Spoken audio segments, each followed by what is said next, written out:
She was carrying a tray of champagne when she heard the lie that was about to cost a dangerous man everything he owned. Nadia Eze didn't stop walking, didn't flinch, didn't spill a single drop. That was the thing about being a waitress at the Alderon, Atlanta's most exclusive rooftop restaurant, tucked 40 floors above Buckhead like a secret the city kept for its wealthiest residents. You learned very quickly how to make your face say absolutely nothing while your mind was screaming. She set the champagne down at table 4, smiled, disappeared. Then she went back to table 9 and listened harder. Now, before we go any further, if you've ever watched someone get lied to right in front of your face and felt that slow burn of do I say something or do I mind my business? This story is going to hit different. Stay with me.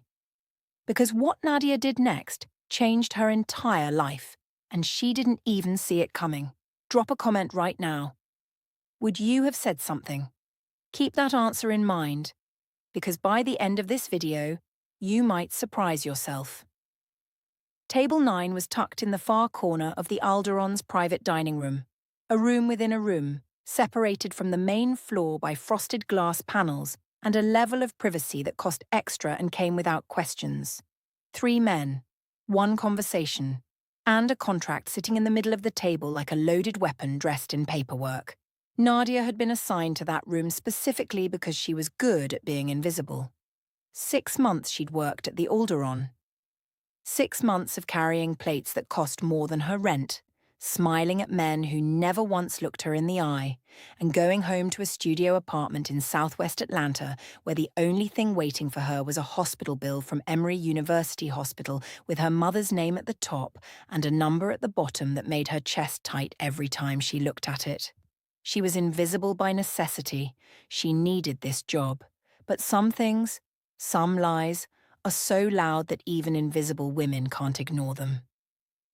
The man at the head of table 9 was Sebastian Holt, Australian, mid-50s, the kind of wealthy that had stopped being impressed by wealth a long time ago.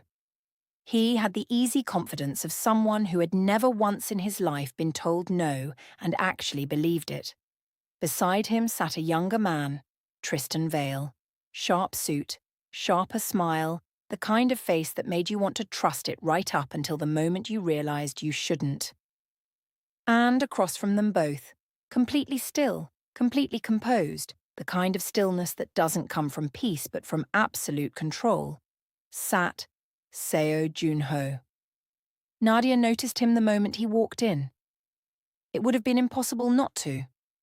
He was somewhere in his early 40s, Korean, dressed simply in a charcoal suit that probably cost more than everything in her apartment combined. He moved through the room the way certain men move, like the room was already his before he entered it. His right hand, a broad-shouldered man named Kwon, positioned himself near the door without being told, and didn't move again. Nadia took their drink orders. Junho ordered in Korean. Tristan translated it to her without looking up from his phone. She wrote it down, walked away. And that would have been the end of it. Just another invisible moment in an invisible shift, except that as she turned, Konrad Brauer, the German contract lawyer seated to Junho's left, muttered something under his breath in German that stopped her mid-step. Diese Zahlen stimmen nicht. These numbers don't add up. Nadia kept walking. But her mind didn't. Here is something nobody at table 9 knew about the quiet Nigerian-American woman refilling their water glasses. Nadia Eze was not always a waitress. 3 years ago, she was one of the most sought-after certified translators in the Southeast, fluent in 7 languages: English, German, French, Italian, Mandarin, Arabic, and Indonesian. Building a career interpreting high-stakes international contracts for corporations, law firms, and embassies. She had an office, a reputation, a future. And then Callum happened, her business partner, the man she trusted completely, the man who spent 18 months embezzling from their firm, falsifying translations to benefit corrupt clients, and when it all collapsed, made sure her name was the one attached to every fraudulent document. She lost her license, her clients, her savings. And when her mother Dorothy got sick, she lost the luxury of grief too. So she put on a white apron, learned to be invisible, and tried very hard every single day to forget that she could hear 7 languages the way most people hear music, not just the words but everything underneath them. The hesitation, the deception, the truth hiding inside what wasn't being said. She was at the sideboard pretending to organise napkins when Tristan Vale committed his first real crime of the evening. Conrad Brouwer had leaned forward and raised a specific concern, in careful professional German, about a clause in the contract. Clause 7. Asset reversion upon third-party default. He said, clearly and precisely, that it created unacceptable legal exposure for the primary investor and that he could not, in good conscience, recommend signing until it was amended. Tristan Vale smiled pleasantly and told Seo Jun-ho in Korean, Nadia caught every word, that the German lawyer found the structure impressive and was satisfied with the timeline. The room didn't change. Nobody gasped. Sebastian Holt nodded. Junho listened with that unreadable stillness of his and made a small sound of acknowledgement, and Nadia stood at the sideboard with a stack of napkins in her hands and felt something ignite in her chest that she hadn't felt in 3 years. She recognized this. She had lived this. From the other side. The question was what char? What was she going to do about it? She put the napkins down. Not dramatically. Not with any kind of announcement. She just set them on the sideboard quietly, the way you set something down when you've decided you're done pretending it matters, and she turned back toward table 9. Her colleague Jasmine caught her arm on the way past. Table 6 needs their appetizers checked. Manager's been watching the floor all night, Nadia. Don't give him a reason. Cover for me, Nadia said, quietly. Not a request exactly. Jasmine looked at her face and let go of her arm. Nadia circled back toward the private dining room slowly, the way she always moved, unhurried, purposeful, invisible. She topped up Conrad Brouwer's water glass, adjusted the position of a bread plate nobody had touched, and listened. Conrad was speaking again, still in German, still measured and professional, but there was an edge underneath it now. The controlled frustration of a man who keeps raising the same concern and keeps receiving answers that make no sense relative to what he said. He pointed at a specific page in the contract, tapped it twice with one finger. His voice was firm. He was talking about the profit split, 50-50. That was what had been agreed in principle. That was what every preliminary document reflected. But the contract sitting on that table, the one Sebastian Holt was steering Junho towards signing before the appetizers arrived, read 60-40 in Holt's favor. Buried in subsection language that assumed nobody on the other side of the table would read German well enough to notice, or care enough to say so. Conrad noticed. Conrad cared. Conrad was saying so, loudly, by his standards. Tristan Vale told Junho that the German lawyer was complimenting the wine selection and asking if it was Australian. Nadia set down the water pitcher. She thought about her mother, Dorothy Eze, lying in a hospital bed at Emory with an IV in her arm and a smile she put on every time Nadia walked in so that Nadia wouldn't see how much pain she was in. Dorothy, who had worked 2 jobs for 15 years to send her daughter to university. Dorothy, who had clapped at Nadia's certification ceremony like she was watching the Super Bowl. Dorothy, who had never once, not even after everything with Callum, not even after the career collapsed and the savings disappeared, and they went from planning a future to surviving a present, never once told Nadia to make herself smaller to fit the life she'd been handed. She thought about Callum, the way he'd smiled at her across a conference table the morning everything fell apart. Easy, unbothered. The smile of a man who had already decided that her name would take the fall and had made his peace with it.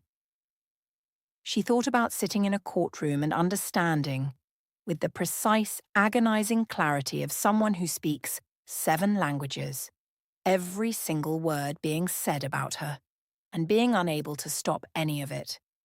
She had been Conrad Brower once, raising concerns in a language nobody was translating honestly, watching the room nod and move forward while she screamed into a silence only she could hear. She was done being silent.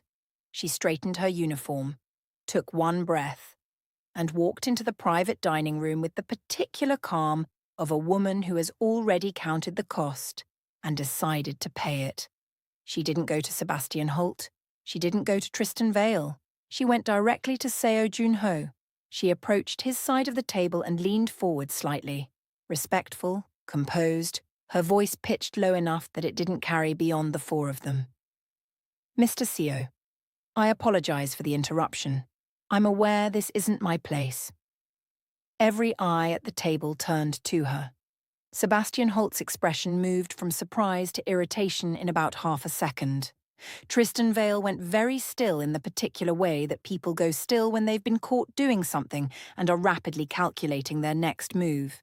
Junho looked at her. Just looked at her.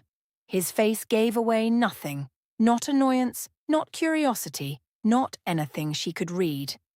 But he didn't dismiss her. He didn't raise a hand or look away. He simply waited with the patience of a man who has learned that the most interesting things in any room usually come from the direction nobody was watching. Your translator has not accurately conveyed a single concern Mr. Brower has raised in the last 20 minutes, Nadia said. The German lawyer has objected to 2 specific clauses in this contract.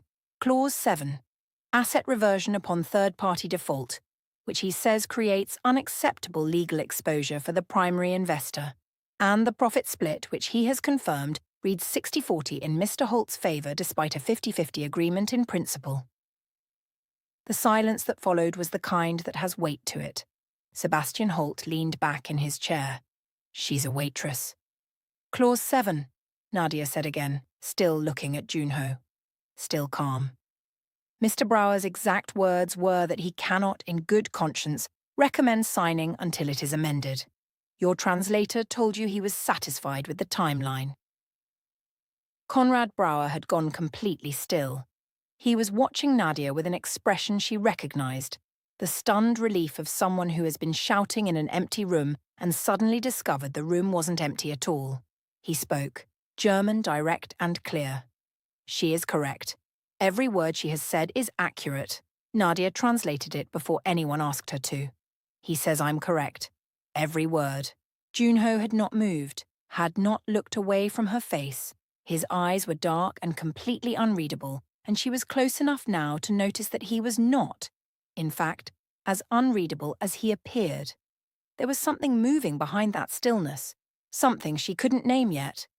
He turned his head slowly toward Tristan Vale. He didn't say anything. He didn't need to.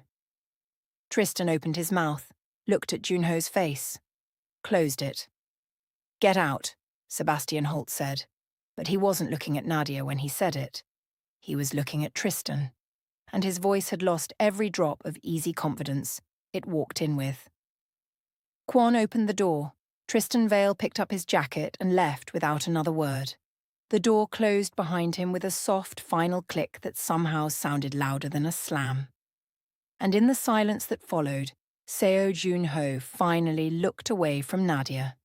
He looked down at the contract on the table. Then he looked at Sebastian Holt with an expression so quiet and so devastating that Sebastian actually shifted in his seat. Nadia took a step back from the table. Her job here was done. More than done, probably. She was almost certainly about to be fired, and she had made her peace with that somewhere between picking up the water pitcher and walking through that door. Some things cost what they cost. But as she turned to leave, Junho spoke for the first time since she'd approached the table. Korean, low and unhurried, not directed at anyone in the room exactly. More like something said to himself. Kwon, near the door, heard it. His expression shifted almost imperceptibly. Nadia didn't understand it, but she felt it, the weight of it, the texture of it, the way you feel a piece of music in your chest before your brain processes the notes. She walked out of the private dining room. back into the main floor of the Alderon, with its soft lighting and its expensive silence and its indifferent glamour. The manager was waiting for her on the other side of the frosted glass. His name was Gerald Pittman, and in 6 months of working at the Alderon, Nadia had never once seen him sweat. Gerald was the kind of man who prided himself on composure the way other men prided themselves on wealth. It was his identity, his armor, his entire professional personality. He was sweating now. "My office," he said, very quietly. "Now." She followed him through the main dining floor, past the candlelit tables and the soft jazz and the oblivious wealthy people cutting into their $40 appetizers, and into the small manager's office behind the host's stand. He closed the door, turned to face her. "Do you have any idea?" he said, and then stopped, pressed his fingers to his temple, started again. "Do you have any idea who is sitting at table 9 right now?" "A man being defrauded," Nadia said. Gerald stared at her. "That is not. You cannot. Nadia." He lowered his voice even further, which she hadn't thought was possible. "That is Seo Junho. Do you understand what I'm telling you? Do you understand what that name means in this city?" She understood more than he knew, but she kept her face neutral and let him talk. "I have worked 22 years in Atlanta hospitality," Gerald said. 22 years. And I have never, not once, had a staff member walk into a private dining engagement and insert themselves into a conversation between guests. He straightened his jacket. His hands weren't entirely steady. "You're a brilliant waitress, Nadia.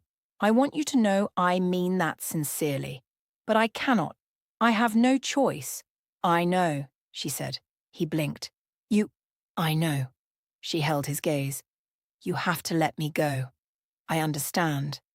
He looked at her for a long moment, and underneath the professionalism and the panic she saw something that might have been guilt. "I'm sorry," he said. And she believed him. She nodded once, went to collect her things. Maya intercepted her at the staff lockers, wide-eyed and electric with the kind of energy that only witnesses to extraordinary events carry. "Nadia, what happened in there? Tristan Vale just walked out looking like he'd seen a ghost, and Sebastian Holt hasn't moved in 10 minutes and everyone is talking about—" "I'm going home, Maya." "But what did you—" "Take care of yourself." She hugged her quickly, genuinely, the way you hug someone when you don't know when you'll see them again. Then she picked up her bag and walked out. The Atlanta night received her like it always did. Warm, loud, indifferent. Peachtree Road hummed with Friday night energy. Music from somewhere down the block, headlights sweeping past. The city doing what the city always did, completely unbothered by the fact that Nadia Eze had just walked out of the best-paying job she'd had in 3 years with nothing lined up and a hospital bill waiting at home like a bad roommate. She stood on the sidewalk outside the high-rise and did something she hadn't allowed herself to do in a very long time. She felt it, all of it, the fear and the exhaustion and the grief, and underneath all of that, stubborn and inconvenient and completely irrational, something that felt almost like relief. She had told the truth. Whatever came next, she had told the truth. She started walking toward the MARTA station. She didn't notice the man following her until she turned onto the second block. She only caught him because of the reflection in a darkened shop window, a tall figure keeping pace about 20 feet behind her, not rushing but not slowing either. She turned left at the corner instead of right, took the long route. He followed. Her pulse quickened, but she kept her stride even, kept her face forward, thought fast. Then a second figure stepped out of a building entrance ahead of her, and her stomach dropped completely. She stopped walking. The two men closed the distance, unhurried, almost casual, which was somehow more frightening than urgency would have been. The one in front was broad, heavy-jawed, wearing the particular expression of a man doing a job he has done many times before. He reached into his jacket. Everything happened very fast after that. 2 other men came from nowhere. That was the only way Nadia could describe it later. Nowhere. One moment the street held 4 people and the next it held 6. and the two new arrivals moved with a quiet, terrifying efficiency that turned the situation completely inside out in under 30 seconds. No weapons drawn, no shouting, just movement, precise and absolute.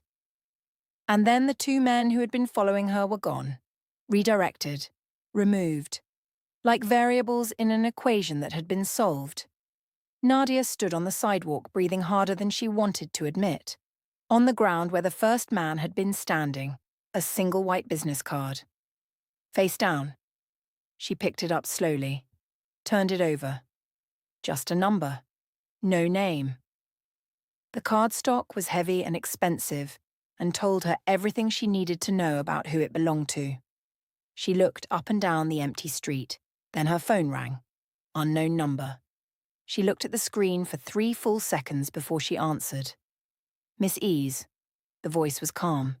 Korean-accented English, measured and unhurried, like a man who had decided exactly what he wanted to say before he picked up the phone. Are you hurt? She exhaled slowly through her nose. No. Good. A pause. The kind of pause that has weight to it. Those men work for Nathan Cole, Junho said. Sebastian Holt's vice president, the architect of tonight's arrangement. He identified you as someone who needed to be discouraged from speaking further about what she heard. Another pause. He will not have that opportunity again. Nadia looked at the card in her hand. You had people watching me. I had people nearby, he said. The distinction was subtle but deliberate. Is there a difference?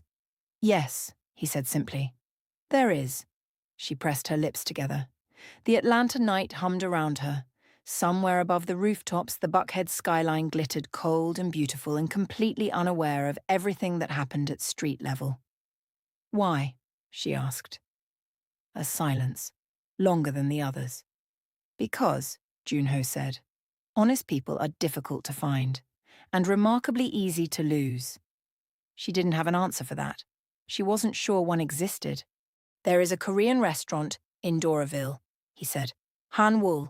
You will not find it on any map. Be there tomorrow evening at 7. A pause. Please.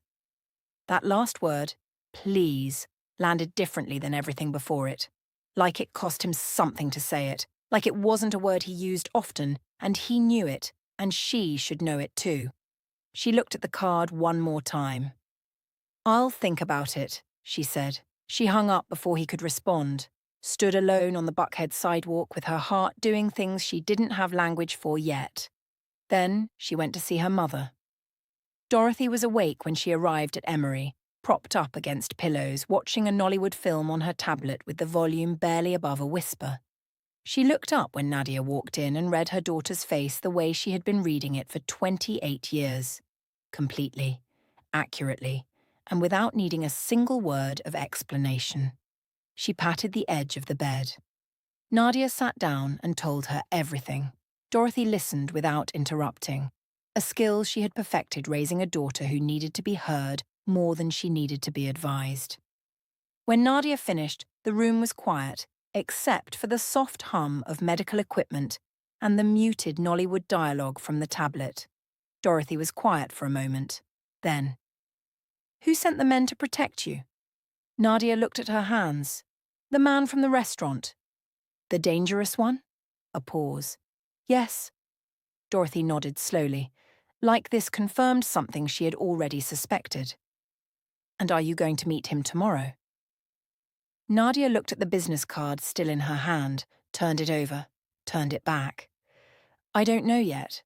Dorothy looked at her daughter for a long time, then she picked up her tablet, turned the volume up just slightly, and said, very calmly, very deliberately, yes, you do. Hanwoo didn't exist on Google Maps. Nadia had checked 3 times. She'd searched the address Kwon sent to her phone that morning, a text from the same unknown number, no greeting, just a Doraville street address and a time. And found nothing. No listing, no reviews, no photographs. Just a residential-looking block in the heart of Atlanta's Korean community where the street smelled of sesame oil and grilled meat and something sweetly floral she couldn't immediately identify. She almost turned back twice on the drive over. The first time was on I-85 when the rational part of her brain, the part that had survived betrayal and financial ruin and a fraud investigation with her name attached to it, reminded her clearly, and without drama, that she was a woman with $7 in her checking account, a sick mother, no job, and absolutely no business walking into a meeting with a man whose name made restaurant managers sweat. The second time was when she parked and sat in her car for 4 minutes, staring at the unmarked door of a building that looked like it could be anything. A private home, a community space, a very quiet place where problems got solved in ways that didn't make the evening news. Then she thought about Dorothy's voice. Yes, you do. She got out of the car. The door opened before she knocked. Of course it did. Kwon stood aside without expression and gestured her in with the practiced economy of a man who communicated exclusively in necessary movements. She followed him through a narrow corridor that smelled of barley tea and cedarwood and opened without warning into a room that stopped her completely. It was beautiful. That was the thing she hadn't expected. Not opulent the way the Alderaan was opulent, all glass and performance and look at what money can do. This was something quieter. Low lighting from paper lanterns, dark timber walls, a single long table dressed simply with 2 cups of tea already poured, and a small ceramic dish of banchan she didn't recognize. Traditional Korean ink paintings on the walls, the kind that took years to learn and decades to master. The kind of room that said, whoever uses this space values things that cannot be bought, quickly. Seo Junho was already seated. He stood when she entered. That surprised her more than the room did. She hadn't expected that. A man like him, in a room like this, standing for a waitress from southwest Atlanta. He gestured to the seat across from him and waited until she sat before he did. Kwon positioned himself near the far wall and became furniture again. Junho looked at her across the table. In the warm lantern light, he looked different from the private dining room. Still controlled, still precise, still carrying that quality of absolute stillness that seemed to be simply how he existed in the world. But something was slightly different. The professional armor was present, but not fully engaged, like a man who had decided deliberately to let someone see slightly more than he usually allowed. He spoke in Korean. Kwon translated from the wall, quiet and neutral as a microphone. You came.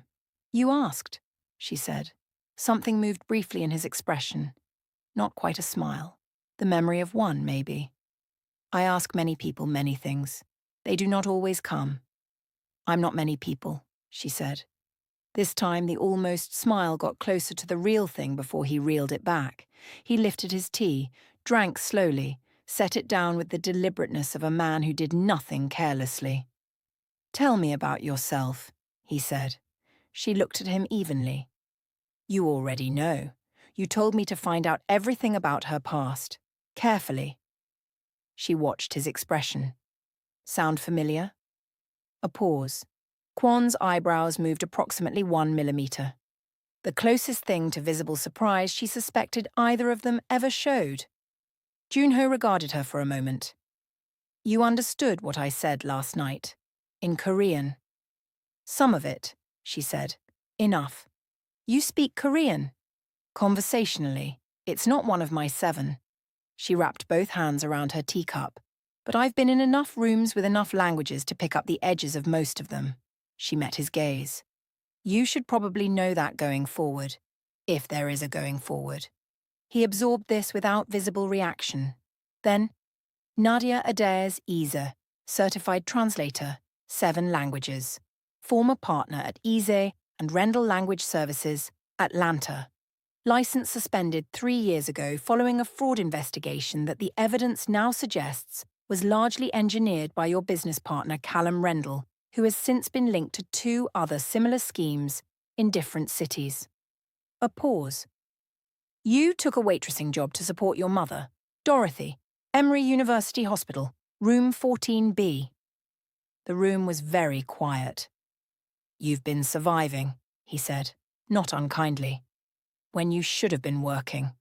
She kept her face still. It cost her something. Is there a point coming? Yes. He set down his tea, looked at her directly. I want you to work for me, as my personal translator. Every negotiation, every contract, every room where language is the difference between trust and betrayal. He paused.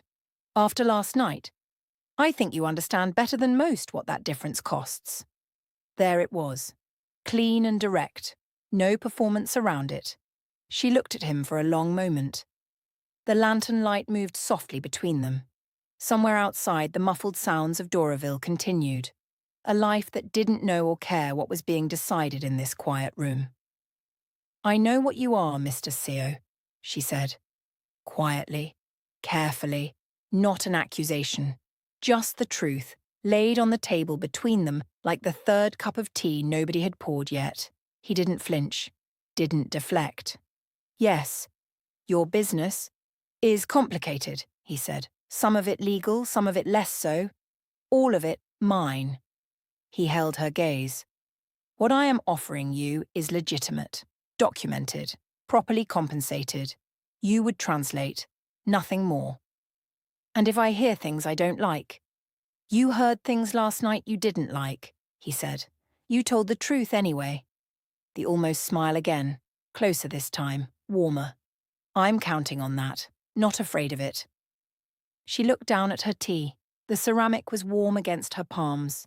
She thought about the hospital bill, about Dorothy, about 3 years of making herself small and invisible and silent in rooms where she understood every word being said and said none of them. She thought about the way he'd stood when she walked in. The work would need to be completely separate, she said slowly. Whatever else your organization does, I don't see it. I don't know it. I don't translate it. I work negotiations and contracts only. Agreed. I set my own rate. Agreed. And if I ever hear something at one of your tables that I believe is wrong, she looked up, I will say so, directly, to you, the same way I did last night. Something changed in his face when she said that, subtle and deep, the way changes are when they matter. Like a man hearing something he had genuinely stopped expecting to hear. Agreed, he said, and his voice on that third agreement was quieter than the first two. Like the word meant something different by the time he got to it. The room settled into silence, not an uncomfortable one. The kind of silence that happens when two people have said something real and are giving it the space it deserves. Then Kwon spoke from the wall. The first time he had volunteered words unprompted all evening. The tea is getting cold. Junho looked at him. Kwon looked at the ceiling. And Nadia, for the first time in longer than she could remember, laughed, genuine and unguarded, startled out of her by the absolute absurdity of the moment. A sound so natural and so unexpected in that room that it seemed to rearrange the air. Junho watched her laugh, and something in his expression, quiet and unguarded and completely unplanned, was the most honest thing she had seen on his face all evening. He looked away first, reached for his tea. We should discuss compensation, he said. His voice was very slightly different. She noticed. She suspected he knew she noticed. Neither of them mentioned it, but the temperature in the room had changed, warm and complicated and full of things that didn't have names yet. And outside, in the Doraville evening, Atlanta carried on, loud and layered and gloriously unbothered, while inside Han Wool, over cold tea and careful words, something quietly and irrevocably began. 3 weeks later, Nadia Eze sat in a glass-walled boardroom on the 32nd floor of a midtown Atlanta high-rise and translated a $40 million commercial real estate negotiation with the same quiet precision she had once used to carry champagne glasses across a rooftop restaurant. Different room, different table, same hands, same voice, completely different woman. The deal was between Junho's holding company and a consortium of Atlanta developers, legitimate, documented, structured cleanly under the careful watch of a contract lawyer Junho had flown in from Seoul, specifically because, As Kwon had relayed to Nadia without expression, Mr. Seo no longer trusts translators he did not personally select. She had translated every word faithfully, every objection heard, every clause examined, every party understood. When it was done, the lead developer, a broad Georgian man named Calhoun, who had clearly come into the room expecting to run the table, leaned back in his chair and said with genuine respect, "Miss Eze, I have been in negotiations for 30 years, and I have never once felt this clearly understood by the other side of a table." Nadia smiled, said thank you, gathered her notes. Across the room, Junho was shaking Calhoun's hand, but she felt his attention the way you feel a change in weather, not seeing it exactly, just aware of it, present, against her skin. She had been feeling it for 3 weeks. That was the thing nobody warned you about when you agreed to work in close proximity to a man like Seo Junho. It wasn't the danger. She had anticipated the danger, catalogued it, made her peace with the calculated risk of it. It wasn't even the complexity of his world pressing occasionally against the edges of her clearly defined role. She had held that boundary without difficulty. It was the small things, the things that had no business mattering as much as they did. The way he always stood when she entered a room, every time, without exception. Like it was simply what one did. The way he had learned over 3 weeks exactly how she took her coffee. And never once commented on it, just ensured it was there, present, correct, waiting. The way he listened when she translated, not with the distracted half-attention of a man receiving information, but with his full self, his complete focus, like every word she spoke was the most important thing in the room. Because to him, apparently, it was. The way he had said her name that night on the phone, Nadia, careful and deliberate, like he had been holding it in his mouth and deciding whether to release it. She thought about that more than she was willing to admit even to herself. And she thought about what Kwon had let slip 3 days ago, accidentally or not. With Kwon it was impossible to be certain, that Junho had restructured his entire negotiation schedule around her availability. Not worked around it. Restructured, as in moved things. For her. She had not acknowledged this information. She had simply filed it somewhere quiet and gone back to work. But it was there. It was always there now. The boardroom emptied. Assistants gathering folders, developers filtering out in clusters of conversation, the specific energetic exhale of a room that had just completed something significant. Junho exchanged final words with Calhoun near the door. Kwon materialized at Nadia's elbow with her coat. She had stopped being startled by his sudden appearances, which she suspected was itself a kind of adaptation she should examine more carefully. "Mr. Seo would like a word," Kwon said, "if you have a moment." She had a moment. She told herself she was only staying because it was professional courtesy. She was not entirely convinced by this argument. The room cleared until it was just the two of them. And Kwon, who had taken up his customary position near the door with the practiced invisibility of a man who had perfected the art of being both present and absent simultaneously. Nadia privately thought that Kwon would have been an extraordinary waitress. Junho stood at the floor-to-ceiling window.